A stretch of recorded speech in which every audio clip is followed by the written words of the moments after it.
지금 옆에요. 매크로 분석의 대가시죠. 저희가 정말 힘들게 모셨습니다. 신영증권 김학균 리서치 센터장님 자리해 주셨습니다. 안녕하세요. 어서 오십시오. 네, 안녕하세요. 저에게는 약간 스승님 같은 오, 네. 저를 가르쳐 주시진 않았지만 네. 제가 신입사원 때 이제 과거에 예, 저희 같은 회사에 같은 회사에 이제 전략 담당 하셔가지고 네. 약간 되게 높으신 분처럼 높으신 분 같아요. 높으신 분 맞는데 좀 더 건늙어서 그렇죠. 굉장히 좀 훌륭하신 분을 네. 존경하고 있습니다. 네. 네.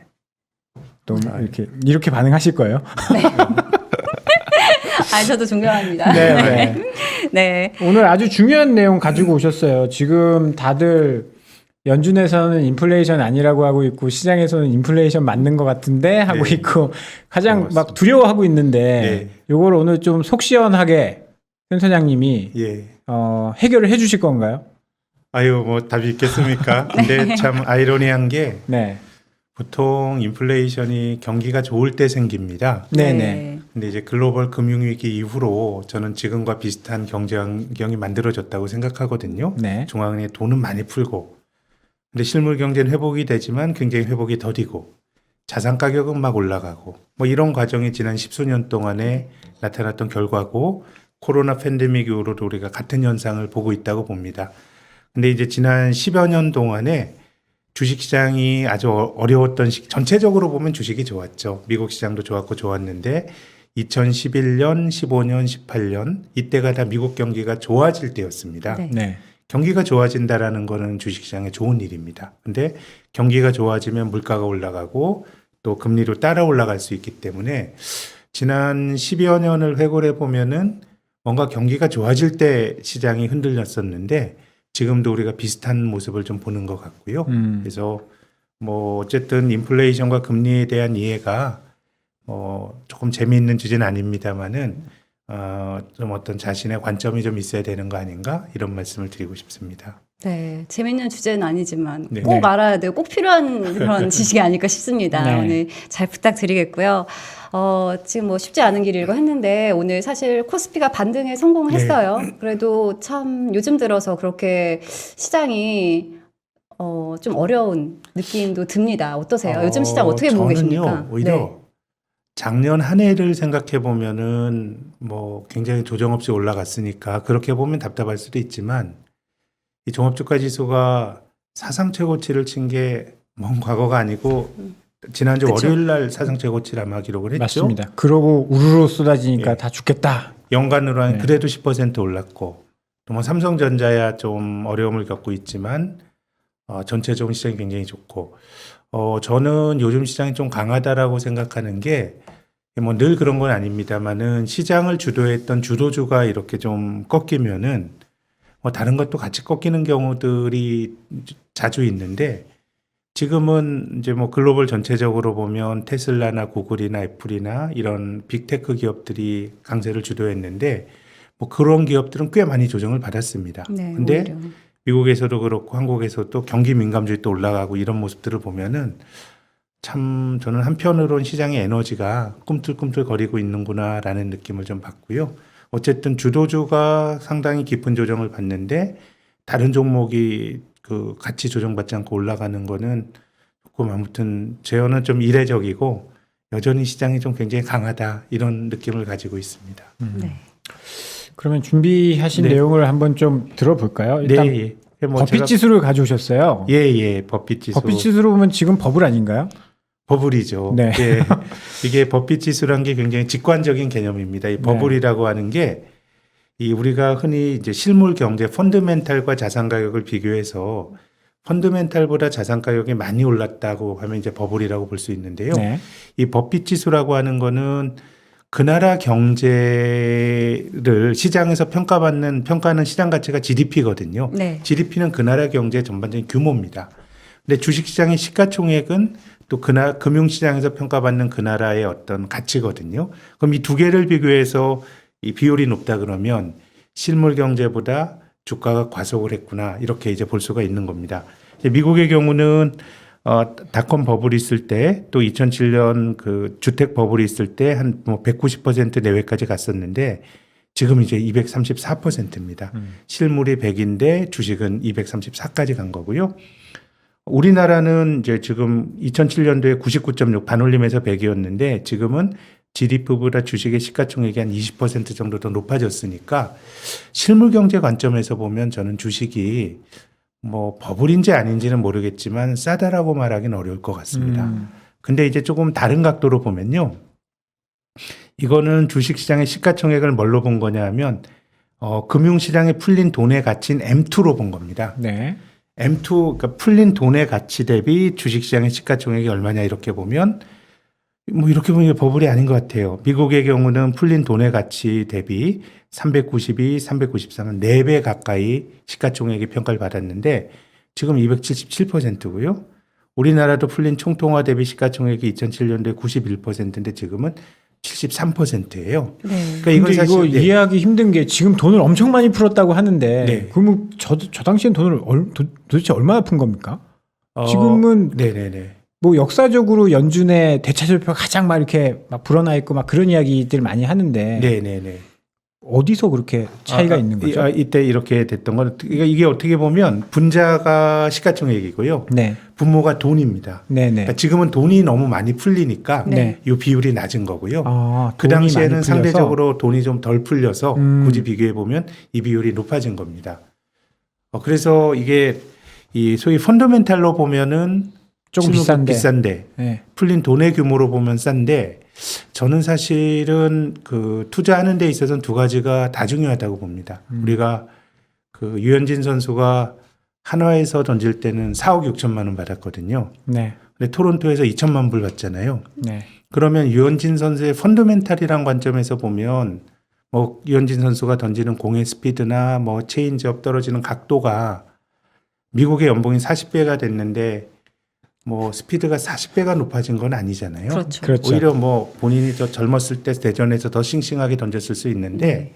그거는 유현진이라고 하는 펀더멘탈이 그렇게 극적으로 변한 것보다 그 상품을 수용할 수 있는 시장의 규모가 크니까 연봉이 40배가 된 거고 그러니까 뭐 우리 축구 선수들이 프리미어 리그 갈라 그러고 이런 것들이 그 사람의 가진 펀더멘털을 높은 가격으로 사줄 수 있는 거니까 그러니까 지금은 뭐 대체로 근데 이제 펀더멘털과 유동성이 이렇게 갈리는 경우는 없는데 펀더멘털 기준으로 보면 주식이 버블이라고 볼 여지가 있고 또 풀린 돈의 양으로 보면은 아직까지 주식이 여유가 있다 보니까요. 네. 뭐 그런 점에서 보면 저는 두 가지가 다 중요한데 이번에 사이클에서는 돈의 양이 그 어느 때보다 중요한 거 아닌가. 그러니까 올해 뭐 경기가 좋아지겠지만 뭐 좋아진다고 한들 주식은 상당히 좋아진 것까지 많이 반영하고 있는 것 같고 돈의 양이 줄어들거나 금리가 올라가게 되면 주식시장이 민감하게 반응을 할 수가 있어서 그래서 지금 보시는 그림이 한국과 미국의 금리인데요. 미국 금리가 작년부터 좀 많이 올라갔고 네. 한국도 금리가 많이 올라가서 지난 2, 3월 달에도 금리가 올라갈 때 주식시장에 한번 조정을 받았었죠. 근데 네. 굉장히 조정을 마일드하게 잘 거치고 넘어갔고 지금도 뭐 시장 금리가 한국 금리는 꽤 많이 올라왔고요. 미국의 경우는 이제 좀 물가 상승률이 굉장히 높게 나오니까 야, 이제 물가가 높아지면서 금리가 올라가면 우리가 가져왔던 평온한 저금리 세상이 바뀌지 않겠는가라는 게 지금 투자자들이 가지고 있는 조금 일말의 어떤 불안감의 본질이라고 봅니다. 맞습니다. 그래서 제가 정리를 살짝만 해보면 펀더멘탈은 비싼데 유동성 많이 풀렸으니까 괜찮다. 네. 그런데 지금 시장에서 걱정하는 건 그거잖아요. 왜 이렇게 금리가 올라가고 근데 유동성이 이렇게 많이 풀렸는데 왜 인플레이션이 안 올까요? 저희가 이제 네. 뭐 대학교 때 네. 배울 때 시장에 돈이 많이 풀리면 네. 돈이 많으니까 돈의 가치가 떨어지죠. 그게 인플레이션이야. 네. 그렇게 배웠는데 왜 안 오는 거죠? 그러니까 그 인플레이션이나 금리를 바라보는 관점이 두 가지가 있어요. 네. 지금 말씀하신 것처럼 경제적으로 보면 화폐 아니면 전부 물건입니다. 네. 인플레이션 물가 가격이 올라가는 거거든요. 물건 가격이. 돈이 많이 풀리면 당연히 돈 가치가 떨어지고 상대적인 물건 가치가 높아지는데 네. 이게 이제 80년대 이후로 경제학의 주류였던 이 밀턴 프리드만과 같은 보수주의 경제학자들이 그런 주장을 했습니다. 인플레이션은 화폐적 현상이야. 네. 돈을 많이 풀면 돈의 가치가 떨어지고 물가가 올라갈 거야라고 생각을 했고 그러다 보니까 80년대 이후로 모든 중앙은행들이 인플레이션 파이터 역할을 하면서 금리를 올리면서 인플레이션 올라가는 게 막았던 건데요. 그렇죠. 반대로 이제 인플레이션을 해석하는 경향이 있습니다. 이건 이제 영국의 경제학자였던 케인즈를 신봉하는 사람들은 네. 인플레이션을 실물적 현상으로 봅니다. 그러니까 물건 가격이 올라가면 이 마우스가 1,000원하고 1,100원 되고 1,200원 되는 게 인플레이션이라고 보면 1,000원하다 1,100원 돼도 이걸 누가 사 쓰는 사람이 있어야 1,200원이 됩니다. 이때로 사 쓰는 사람이 있어야 또 1,300원이 되는 거거든요. 그래서 수요가 견고해야 인플레가 생긴다라고 보는 케인즈안의 입장이 있는데요. 그러니까 지금의 그 인플레이션이 안 생기는 거는 저는 케인즈의 식으로 해석을 할 수밖에 없는 것 같아요. 돈이 많이 풀렸지만 그것이 실물 경제 쪽으로 잘 안 넘어가고 실물 경제 수요를 진작시키는 데는 실패를 하고 자산 시장만 이렇게 좀 끌어올리는 이런 일들이 발생하고 있는 것 같습니다. 그래서 조금 더 말씀을 좀 이어가 정윤 씨 정신 차리셔야 돼요. 지금 조금 어렵긴 한데 지금 열심히 궁금하시면 따라가고 있습니다. 네, 지금 이제 보시는 그림이 네. 지금 어쨌든 인플레이션이 생기는 건 물건 가격이 높아지는 겁니다. 아까 제가 케인즈가 말하는 인플레는 수요가 늘어날 때 물가가 높아진다고 말씀드렸는데 지금 이제 미국의 성장률 전망치가요. 작년 말에 이코노미스트들이 올해 미국 경제가 GDP가 한 3.9% 성장할 거야 전망했는데 이게 지금 이제 6.3까지 높아졌습니다. 네. 뭐 8% 이상 성장하는 견해도 있고요. 그래서 기본적으로 그 경기 회복에 대한 기대가 커지면서 지금 물가가 올라가고 있는 겁니다. 지금 이제 미국의 4월 소비자 물가지수 상승률이 뭐 4%가 이제 넘지 않았습니까? 네. 이제 그러니까 지금은 어쨌든 경기가 좋아지면서 물가가 올라가는데 앞서서 우리가 버핏 지수와 총통화와 같이 비교한 것처럼 지금의 자산 시장은 경기가 좋아진다라고 하는 것까지도 상당히 반영하고 있기 때문에 지금은 인플레가 생기면서 금리가 올라가는 것에 대해서 두려움을 갖고 있는 것 같고요. 그래서 이제 인플레가 생기면 금리가 올라갈 수도 있기 때문에 인플레이션이 되게 중요한데요.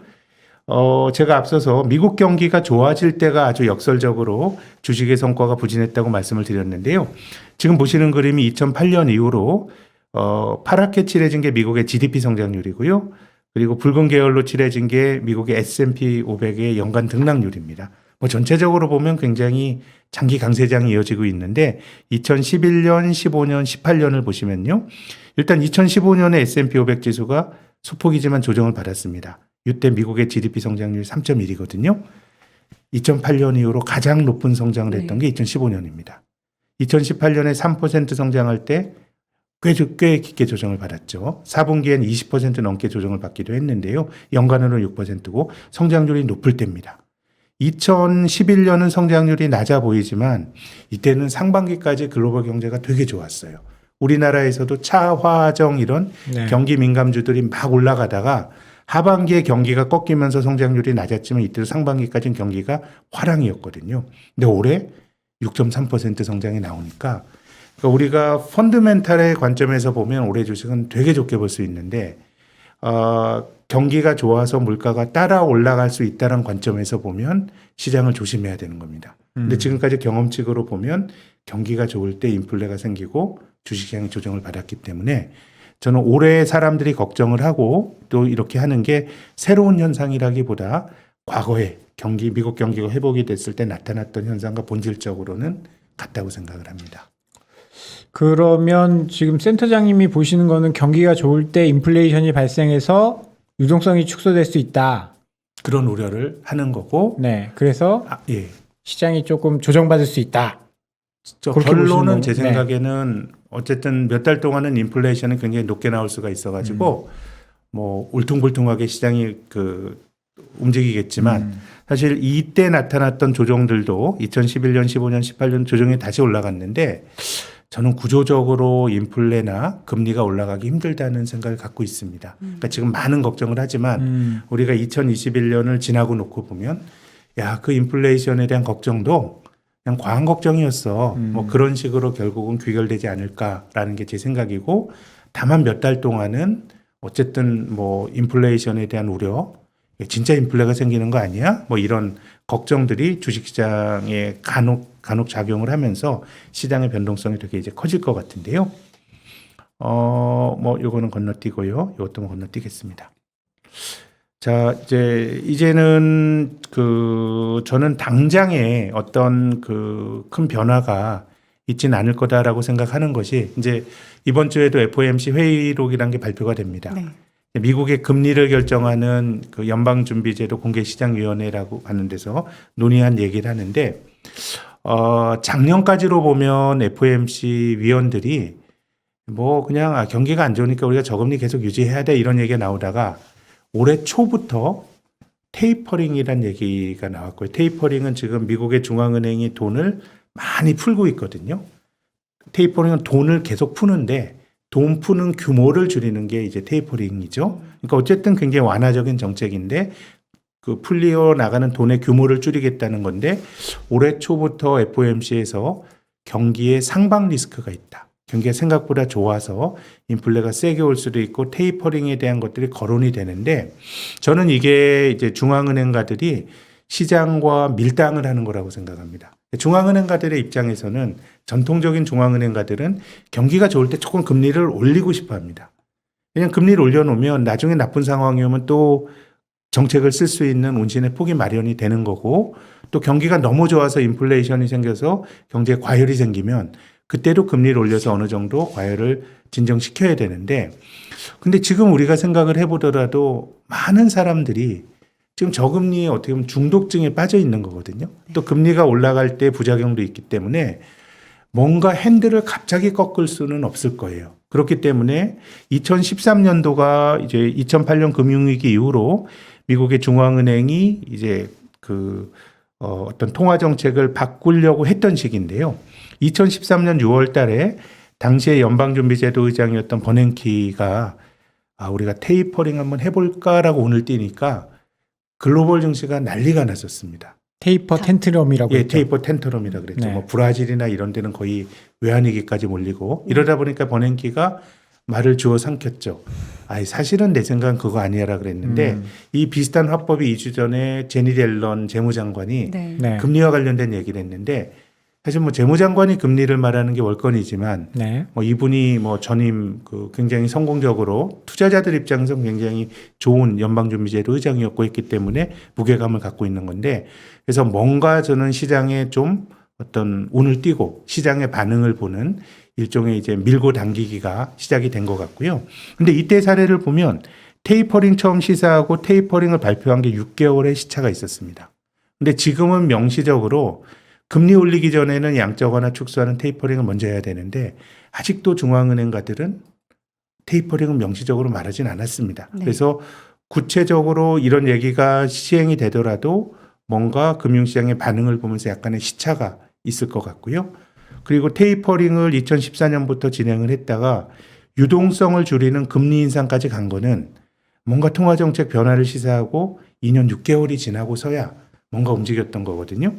그래서 지금은 이제 많은 중앙은행가들이 저는 수용하고 있는 어떤 정책의 방향이 굉장히 오래전 일입니다만은 1920년대 대공황난 이후에 경기가 좋아지는 줄 알고 연방준비제도가 긴축을 했다가 1935년도에 다시 또 경기가 더블딥으로 갔던 사례가 있고 또 2011년도에도 경기가 좋아지는 줄 알고 긴축을 했다가 한국도 금리 올렸고 유럽도 금리 올렸고 그러다가 유로존 재정위기가 더 커졌거든요. 그래서 제 생각에는 지금 금융시장이 여러 가지로 해석을 하지만 뭔가 구체적인 어떤 액션이 나오기까지는 조금 시차가 있지 않을까라는 게 제 생각이고 다만 이제 물가지수가 계속 높게 나오고 그러면 시장 참여자들은 상상을 하거든요. 그렇죠. 예, 네. 뭐 정책을 쓰더라도 이게 좀 당겨지지 않을까라는 상상을 할 수가 있기 때문에 뭔가 이제 몇 달 정도는 굉장히 우리가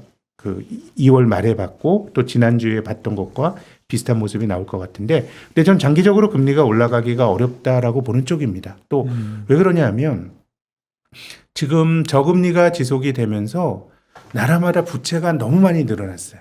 네. 예, 특히 이제 선진국이나 한국이나 공공부채가 많이 늘어나고 있고 우리나라는 지금 가계부채가 2,000조가 되거든요. 그럼 여기서 이자율이 높아지게 되면 뭐 경기가 조금 좋아진다고 하더라도 빚낸 사람들에게서 굉장히 큰 치명상을 받는데 많은 선진국들 특히 이제 미국의 경우는 GDP 대비 국가 부채가 코로나를 겪으면서 135%까지 늘어났거든요. 여기서 이자율이 높아지면 국민에게 세금 받아서 그거를 채권자들에게 이자 주느라고 돈을 많이 지출을 해야 돼서 지금 사실 미국 경제가 올해 6% 성장을 하고 경상적으로도 작년에 뭐 한 4% 역성장이 올해 6% 플러스 성장이고 또 장기적으로 보면 미국 경제가 2% 3% 성장한다 그러면 지금 미국의 10년짜리 금리가 1.6에 있다는 게 너무 낮은 거예요. 근데 저는 이게 인위적으로 금리를 누르고 있다고 보는 거죠. 정부의 부채가 많기 때문에. 지금 오른쪽에 보시는 그림이 이 파랗게 칠해진 게 이제 미국의 성장률이고요. 앞서서 제가 케인즈가 말하는 이 물가나 금리라고 하는 거는 결국 수요에 따라 결정이 된다라고 말씀을 드렸는데요. 그 나라 실물 경제 수요나 성장이라고 하는 GDP 성장률이고요. 그래서 우리가 이론적으로 보면 이 금리가 성장률에 수렴하는 게 맞습니다. 80년대 이후로 보시면은 금리와 성장률이 비슷하잖아요. 근데 2차 대전 이후로 한 20여 년 동안에 미국 정부가 전쟁을 치르면서 굉장히 국가 부채가 늘어났던 시기에는 성장률보다 금리가 인위적으로 낮게 유지가 되는. 그 당시에도 이제 미국의 행정부가 미국의 연방준비제도를 엄청 압박을 하면서 특히 이제 1950년도에 그 한국 전쟁을 치를 때는 연방준비제도 의장과 미국의 재무부 장관이 충돌까지 했었죠. 금리를 낮게 낮추라고 재무부가 요구를 하니까 결국 재무부가 이겼거든요. 그래서 저는 금리가 올라가면 안 되는 구조가 만들어졌기 때문에 어떤 식으로든지 간에 중앙은행은 금리 올라가는 걸 궁극적으로 막지 않을까라고 하는 게 제 생각입니다. 그렇기 때문에 구조적으로 이건 좀 당위적인 얘기지만 금리가 좀 올라가기가 힘들 것 같다는 얘기고 지금 이제 파월 의장이 이제 뭐 이런 얘기를 했어요. 지난 저는 3월에 FOMC를 아주 흥미롭게 들었는데 본인이 미국 경제가 되게 좋대요. 인플레도 많이 생길 거래요. 네. 근데 자기는 금리를 안 올릴 거래요. 그렇죠. 그러니까 뭔가 이제 충돌이 있었던 건데 근데 이분이 했던 얘기는 지금 4월에 미국의 소비자 물가지수 상승률이 4%가 넘게 나왔죠. 네. 2008년 가장 높게 나왔는데 지금 오른쪽에 보시는 그림이 미국의 물가 상승률입니다. 이제 그 4.2%라고 하는 거는 작년 4월 대비죠. 네. 근데 이게 작년 4, 5, 6, 7월에 붉게 음영으로 칠해 놓은 부분이 작년의 물가 상승률이 굉장히 통상적인 경우보다 낮았잖아요. 네. 이게 코로나 때문에 미국 경제가 사실상 락다운 하면서 그렇죠. 뭔가 경기가 안 좋았을 때이기 때문에 이게 이 기저효과가 작용한 겁니다. 저는 5월이 작년에 미국의 물가가 굉장히 또 낮은 중에서 더 낮았기 때문에 네. 5월의 소비자 물가지수 상승률은 5% 넘게 나올 수도 있다고 봅니다. 그러면 이제 우리가 이번 달엔 4%에 놀랬는데 금융시장이 생각을 하는 건 사실은 생각지도 못한 뉴스가 나와야 반응을 하는데 이 기저효과가 빤히 지금 있다는 걸 아는데 과연 우리가 다음 달에 미국의 5월 소비자 물가지수 상승률이 5%가 넘었다 그렇더라도 지난주처럼 그렇게 반응을 보일 거냐면 다를 수도 있다고 봐요. 한번 경험을 해봤으니까. 네. 물론 네. 이제 뭐 기본적으로 인플레가 높이 나오는 에는 시장의 의심과 이런 것들 속에서 시장의 변동성은 크겠지만 구조적인 인플레가 생기지는 좀 않을 것 같고 뭐 제 견해가 틀리더라도 제 생각엔 진검승부는 3분기 이후입니다. 기저효과가 다 약간 지나가고 좀 올라가 있는 네. 상황에서 그런 네. 거라 그러면 제 생각에는 이거는 뭔가 구조적인 인플레로 갈 가능성 우리가 생각을 해봐야 되는 건데 뭐 한 7월 정도까지 우리가 8월 달에 미국의 7월 소비자 물가 지수를 보는데요. 그때까지는 어쨌든 기저효과고 파월이 말하는 것도 이 주장이 부인되기가 힘들어요. 설사 틀린다고 하더라도. 네. 그래서 저는 뭐 크게 보면 파월의 주장에 공감하는 편인데요. 근데 조금 이제 파월과 다른 주장을 하는 분이 계십니다. 이 찰스 고타트라고 하는 런던 정경대 교수인데요. 굉장히 뭐 금융시장의 명망가인데 이 사람이 이제 하이퍼 인플레가 온다고 주장을 합니다. 어떤 이유 때문에 하이퍼 그렇죠? 인플레이션. 굉장히 높은 인플레이션. 아, 네. 예. 이게 온다 그러면은 중앙은행도 긴축을 하고 투자자들이 누렸던 이런 아주 평화로웠던 저금리 세상은 끝나는 거기 때문에 네. 이런 사람 그 고타트의 주장처럼 된다 그러면 저는 주식은 안 될 거라고 봅니다. 근데 이제 이분이 주장하는 건 세 가지, 크게 보면 두 가지면 첫 번째는 이 세계화의 후퇴. 미국과 중국이 싸우면서 뭔가 세계화 시대에 가장 싸게 만들 수 있는 곳에서 생산을 하고 하면서 물건을 싸게 만들었다. 근데 뭔가 이제 그 무역 분쟁이 벌어지면서 비효율이 초래가 되면서 물건이 비싸게 만들어지게 되니까 뭔가 물가가 올라갈 거란 주장이 이 사람 주장의 조그만 축이고 네. 더 큰 축은 인구에 대한 얘기입니다. 이분이 작년에 이 책을 썼는데 우리나라에서도 한 2주 전에 인구 대역전이라는 이름으로 번역이 됐는데 인구 구조가 인플레를 부른다라고 하는 겁니다. 얘기 들으면 그럴듯합니다. 이제 고령화가 진전이 되면서 은퇴한 사람들이 많아진다는 거예요. 선진국을 중심으로. 네. 은퇴하면 일을 안 하겠죠. 네. 근데 일을 안 해도 소비는 해야 되잖아요. 근데 베이비 부머들이 은퇴하니까 생산자 수는 줄어드는데 네. 일 안 하고 소비하는 사람들은 많아지니까 공급보다 수요가 많으니까 물건 가격이 올라가는 인플레이션이 나올 수 있다라고 주장을 하고요. 또 두 번째는 저출산으로 이제 노동의 임금 교성, 노동이 희소해지니까 이제 막 임금이 높아질 수 있다는 겁니다. 임금이 높아지는 게 이게 또 어떤 그 장기 인플레의 전조거든요. 임금이 높아져서 구매력이 좋아지고 물가가 높아지고 또 임금이 올라가고 이런 것들이 이제 초래가 되니까 그래서 구타트의 주장은 다분히 인구 구조 변화가 인플레이션을 만들 수 있다라고 하는 굉장히 흥미로운 주장입니다. 근데 저는 이분의 주장처럼 안 될 거다라고 보는데 왜냐하면 가장 먼저 이렇게 은퇴자가 많은 나라가 일본이고 지금 유럽이 그런 길로 가는데요. 구타트는 고령자가 은퇴하면서 노동하는 사람보다 소비하는 사람들이 많아지니까 물건 가격이 높아질 거라고 말씀을 드렸는데 오히려 일부는 디플레 아니었습니까? 디플레였죠. 네. 디플레였지 인플레가 아니고. 근데 이제 구타트의 그 분석의 틀대로 보더라도 노동 인구가 안 줄어들어요. 노령이 돼서도 계속 일을 예. 하시죠. 그렇죠. 예, 일본은 65세 이상 인구가 전체 인구의 3분의 1이거든요. 30%가 넘는데 노동 인구가 안 줄어들고 또 전체적으로 전체 취업자 중에서 65세 이상 인구가 취업하는 비율이 계속 높아져요. 나이 먹어도 일을 한다는 거죠. 네. 지난 4월부터 일본의 정년이 70세가 됐습니다. 원래 몇 살이었어요? 65세였어요. 오, 5년이나. 예, 5년이나 이건 뭐 희망인지 아니면 계속 노동에 얽매여서 살아야 된다는 건지 계속 사람마다 일을 해야 다르겠지만 그러니까요. 네. 고단한 건지 좋은 건지 모르겠네요. 근데 70세는 물론 이제 70세까지 연장이 된 거는 이건 이제 권고 사항입니다.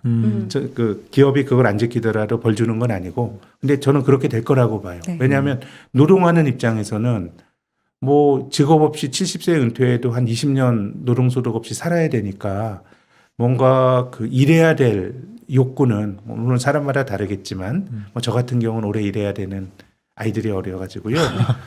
그런 이제 니즈가 있고 또 정부 입장에서도 저는 많은 나라들이 뭐 연금이 파탄 나는 거죠. 뭐 우리나라만 네, 하더라도 그렇죠. 국민연금이 지금 같은 구조로 지속 가능하지 않죠.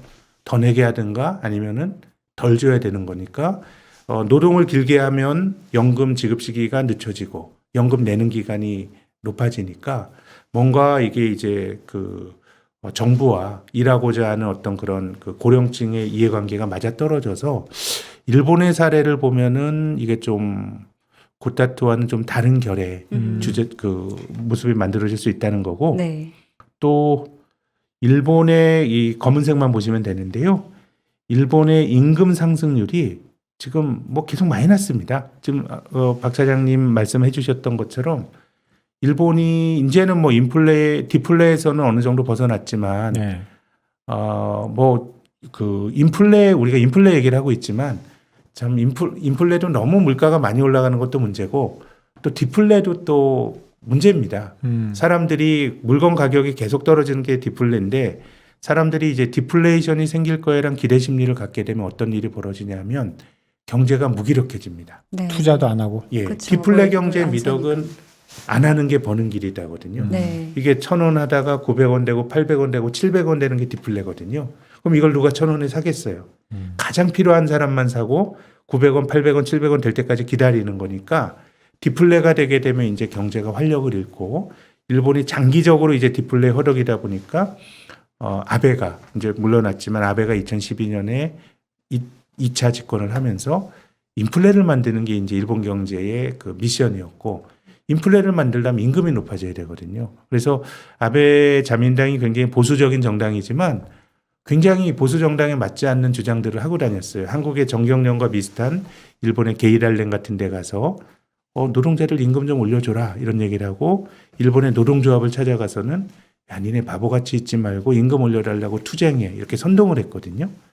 그렇게 인구 구조가 나쁘고 임금을 올리려고 하는 정책적인 화력이 집중됐는데 임금이 잘 안 올라갑니다. 네. 이거 뭐 왜 그런지는 뭐 어떻게 봐야 될까요? 이게 기술의 변화를 학교 교육이 못 쫓아갈 수도 있는 거고 또 소위 4차 산업혁명이라고 하는 그런 기술의 변화가 실질적으로는 몇몇 데이터 다루는 사람들에게는 굉장히 좋은 직업이지만 어떤 전체적으로 임금을 끌어올리는 데는 실패할 수도 있는 것 같은데 어쨌든 저는 일본의 사례 또 일본과 비슷하게 늙어가고 있는 유럽의 사례를 보면 구타트의 주장처럼 인플레이션이 생길까? 지난 10년 동안 돈 푸는데 돈을 이렇게 풀었는데도 안 생겼던 인플레이션이 생길까? 저는 안 생길 거다라는 게 제 생각이고요. 그럼 지금 우리가 여름철에 보게 될 사실 뭐 이렇게 얘기를 하니까 그렇지 막상 지표가 불안하게 나오면 사람들이 또 해석이 달라질 수 있거든요. 그래서 조금 시장은 울퉁불퉁하겠지만 궁극적으로는 인플레이션이 생기지는 않지 않을까. 그래서 많은 우려가 있어서 금리가 일시적으로 올라가고 하면서 주식이 조정을 받더라도 금융위기 이후 흘러왔던 판 자체가 바뀌지는 않을 거다라는 게 뭐 저의 주장입니다. 네. 여러분 걱정하지 마십시오. 인플레이션 오지 않는다라고 우리 센터장님이 말씀하셨는데 네. 근데 이게 인플레가요. 아까 말씀드린 것처럼 투자하는 관점에서 인플레가 오면 안 되는데 네. 이렇게 돈이 많이 풀렸는데도 인플레가 안 생긴다라는 거는 실물 경제가 뭔가 잘 안 돌아간다는 얘기거든요. 네. 그러면은 그 돈은 이제 다 어디로 갔을까? 주식으로 오고 금융시장. 코인으로 오고 아, 20년 전쯤에 2000년도에 앞서서 제가 뭐 GDP와 시가총액 이런 거 말씀을 드렸는데 우리나라 명목 GDP가 690조 원이었습니다. 네. 그때 풀린 M2도 한 700조 원 정도 됐던 것 같아요. 그러니까 실물 경제 규모와 풀린 돈의 규모도 비슷했어요. 네. 2008년도 금융위기가 나고 중앙은행에 막 돈을 풀었을 때 그때 우리나라 명목 GDP가 1200조 원, 풀린 돈은 1400조 원이었어요. 네. 경제보다 돈이 좀 많이 풀렸죠. 네. 작년도는 우리나라 명목 GDP가 1900조 원, 풀린 돈 M2가 3200조 원이었어요. 그러니까 이게 어떻게 보면 화폐 유통 속도가 떨어지고 있다고 볼 수도 있고 실물 경제보다 돈이 너무 많이 풀렸다고 볼 수도 있고 풀린 돈이 실물 경제로 안 가고 있다고 볼 수도 있고 자산시장 입장에서는 실물 경제보다 훨씬 많이 풀린 돈이 계속 자산시장 쪽에서 인플레를 불러일으키는 게 지금 우리가 경험하는 거고요. 그래서 이제 지금 말씀드릴 게 불평등입니다. 저는 뭐 주가가 올라가는 게 뭐 국민 경제에 그렇게 탈이 나는 건 아닙니다. 네. 뭐 주식 올라가는 게 무슨 탈이 나겠어요. 설사 주식이 버블이라고 하더라도 뭐 버블이 터지게 되면 손해보는 사람은 나오겠지만 이 주택 버블과 주식 버블은 본질적으로 다른 것이 주택 버블은 사람들이 빚을 많이 내서 레버리지를 일으켜서 투자하는 겁니다. 네. 그럼 집값이 많이 떨어지면 탈이 나요. 은행이 막 손해를 보고. 근데 주식은 뭐 가격이 높더라도 그냥 뭐 일부 신용을 쓰거나 이런 분이 있겠지만 본질적으로 자기 돈 갖고 하는 거기 때문에 그냥 주주들만 손해보면 되는 거예요. 그게 다른 쪽으로 파급되진 않거든요. 근데 이제 문제는 지금 왼쪽 그림처럼요. 이 미국의 S&P 500 지수인데요. 코로나 팬데믹 이후로 없어진 일자리가 2200만 개, 회복된 건 1400만 개입니다. 한 800만 개 정도 아직 회복이 안 됐어요. 지금 이제 일자리 늘어나는 속도는 벌써 둔화가 되고 있죠. 근데 주식은 지금 사상 최고치에 아직 노는 사람이 더 많은데 그러니까 지금 어떻게 보면 실물 경제가 좋아지면서 주식도 올라간다 그러면 뭐 제 생각에는 뭐 불평등이 어느 정도 완화가 될 수도 있지만 노동으로 돈을 버는 게 팍팍한 환경에서 주가만 올라가면 주식 가진 사람들만 부자가 되거든요. 근데 저는 뭐 주식 투자를 하고 사는 게 좋다고 봅니다. 한국 사람들이 뭐 주식시장에 많이 들어온 게 좋은데 지금 제 주변만 봐도 모르는 사람이 주식 투자할 것 같아요. 뭐 제 뭐 지인들 중에 작년에 이 동학군에 입대한 사람들이 굉장히 많거든요. 네. 다 하는 것 같지만 네. 우리나라 개인 투자자가 2019년 말에 600만 명이 한국의 주주였답니다. 어떤 주식을 사건. 네. 근데 이게 이 작년 말에 913만 명으로 50%나 늘어났어요. 네. 빠르게 늘어났지만 우리나라 인구가 5천만이고요. 경제활동 인구가 3,500만입니다. 그 중에 900만이 주식하는 거예요. 그럼 우리가 주식 올라가서 모두가 부자 되는 것 같지만 주식 안 가진 사람이 더 많고 본질적으로 주식 투자라고 하는 거는 있는 사람이 하는 겁니다. 조금이라도 10만 원이 있어야 주식을 하는 거거든요.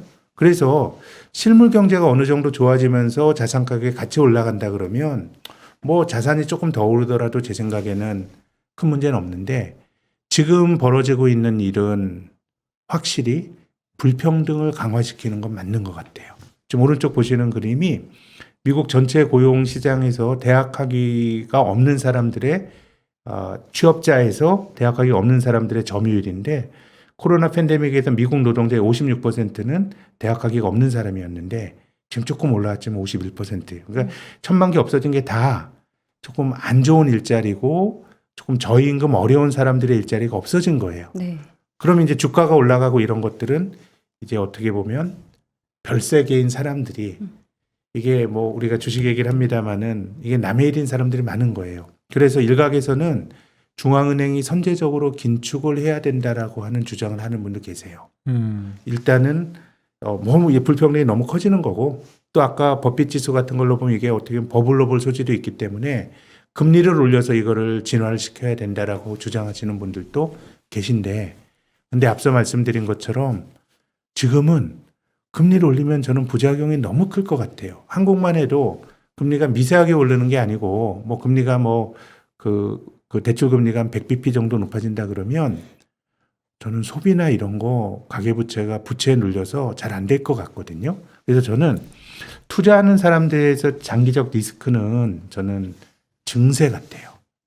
당장 금리를 올리게 되면 다 죽으니까 금리는 못 올리고. 그렇죠. 네. 주식 자산법을 막기 위해서뿐만 아니라 어려운 사람들이 더 어려워지고 금리 올리는 거는 오버럴하게 모든 경제 주체들에게 영향을 주는 건데 요즘 이제 세상의 변화가 바이든 대통령이 뭐 경제 낙수 효과 없고 부자들이 몫을 내야 된다 뭐 이런 주장을 하고 또 미국 재무장관은 법인세 인하 경쟁을 중단해야 된다고 이런 얘기를 하고 있고요. 우리나라도 뭐 길게 보면 계속해서 이제 자산소득에 대한 과세가 강화되잖아요. 부동산은 계속 세금이 강화되고 있고 주식 양도차익과세가 2023년에 들어오는데 물론 이제 주식 양도차익과세야 다른 나라 다 하는 거니까 우리가 뭐 비정상의 정상화라고 볼 수 있겠습니다만은 그래서 저는 이건 뭐 우리가 하반기 전망이나 뭐 이런 차원의 말씀은 아니고 또 정치인 입장에서는 증세한다는 건 엄청난 부담인데 근데 일본의 사례를 한번 보면요. 자료는 없습니다만은 일본은 GDP 대비 국가 부채가 250%까지 늘어났습니다. 그럼 그 경제 숙명은 초저금리예요. 금리가 올라가면 경제가 나라가 망해요. 그러니까 일본 중앙은행이 들어가 가지고 금리를 제로나 마이너스 금리까지 만든 거예요. 네. 저는 이제 글로벌 경제가 이제 그렇게 가고 있다고 보는데 일본이 그렇게 저금리를 유지하면서 경제를 지탱했지만 어떤 순간에는 세금을 3번이나 올렸어요. 일본 경제가 잃어버린 20년 동안 경기가 나쁘다 그랬더라도 우리나라의 부가가치세 격인 소비세를 3번이나 올려서 그래서 저는 뭐 올 여름에는 인플레이션과 금리 때문에 시장이 출렁출렁 거리겠지만 금리가 올라가면 어쨌든 안 되는 구조가 돼버렸기 때문에 금리가 올라가긴 힘들 것 같고 다만 불평등이라고 하는 거는 어쨌든 뭐 주식 가진 사람, 집 가진 사람들만 좋아진다 그러면은 그런 것들에 대한 공격이 나오게 될 것 같아서 장기적으로 보면 주주들이 가져갔던 몫을 정부가 뺏어가는 증세나 이런 것들에 대해서 좀 관심을 기울이고 봐야 되는데 아무튼 좀 금리 때문에 시장이 장기적으로 망가지진 않을 거다라는 게 제 의견입니다. 지금 당장 올릴 수도 없고 앞으로도 뭐 조금 올릴 수 있겠지만 미국이 2015년부터 좀 금리를 몇 년 올렸거든요. 네네. 근데 그때 금리 올린 것도 역시 미국의 성장에 비해서 낮은 수준의 금리라서 그런 정도의 조금 이제 질서 있는 금리 인상이나 이런 정도는 있을 수 있겠지만 네. 뭐 중앙은행이 통제 못할 정도의 인플레와 그런 금리 인상은 저는 하긴 좀 힘든 구조가 아닌가라는 게 제 생각입니다.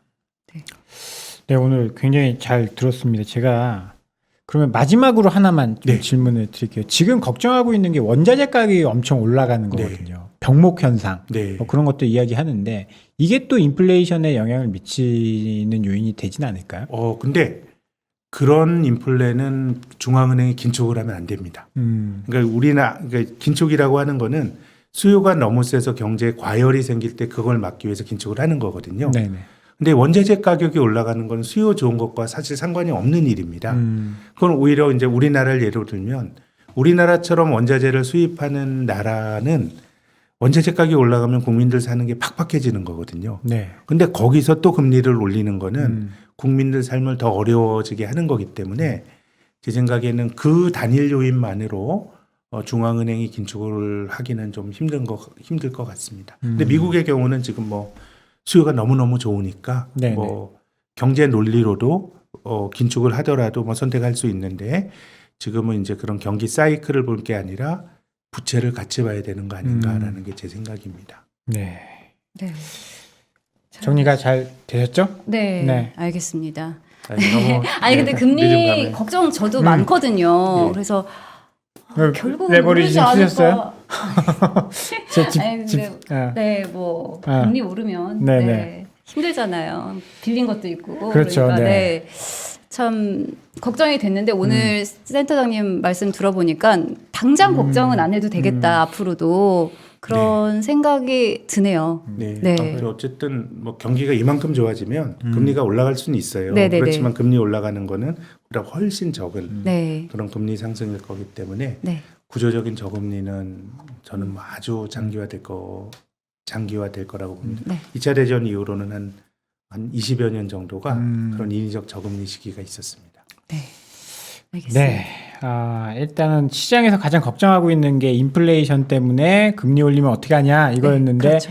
인플레이션도 사실 구조적으로 좀 어렵고 금리도 부채 문제를 생각하면 장기적으로 올리기는 좀 어려운 그런 네. 상황이다. 그래서 어떻게 주식하는 사람들 입장에서 보면 이런 노이즈는 계속 있을 텐데 네. 그래서 주식이 좀 떨어지면 네, 오히려 저는 좀 기회가 될 수 있다. 하셔야 된다고. 네. 그러니까 인플레가 안 생긴다는 건 되게 슬픈 얘기예요. 음. 우리가 노동을 통해서 뭔가 자산 증식을 하기가 힘들어졌기 때문에 우리가 복잡한 분석에 앞서서 사람들이 약간의 조급함과 직관으로 시장으로 돈이 막 들어오는 건데 저는 뭐 그런 선택이 지금의 구조에선 합리적인 선택이라고 봅니다. 네. 네, 오늘 센터장님 말씀 너무 잘 들었습니다. 네.